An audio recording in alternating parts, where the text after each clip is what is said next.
Hi friends, in today's video we will talk about CPFR subject and the topic is return earning. Return earning is nothing but the accumulated amount of your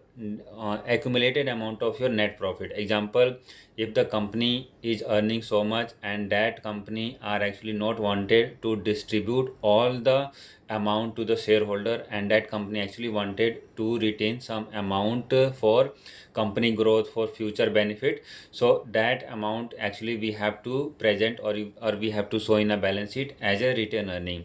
So return earning have like following adjustment, like whatever the net profit you have to deduct the dividend declare to your shareholder, plus and minus adjustment of any prior period adjustment, plus and minus adjustment of if you have any accounting changes, those changes you have to do from your return earning.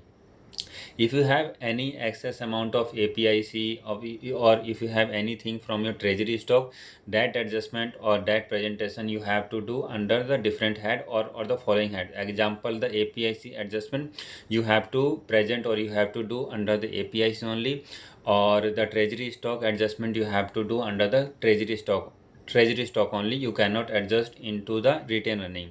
Return earning can be on a two type, like one is called the apportion, or the another is unapportion. Apportion is basically if you decided like to present to your shareholder like this specifically amount we are keeping for a specific purpose, that return earning we have to show as a apportion return earning. Balance amount you can show as a unapportioned return earning.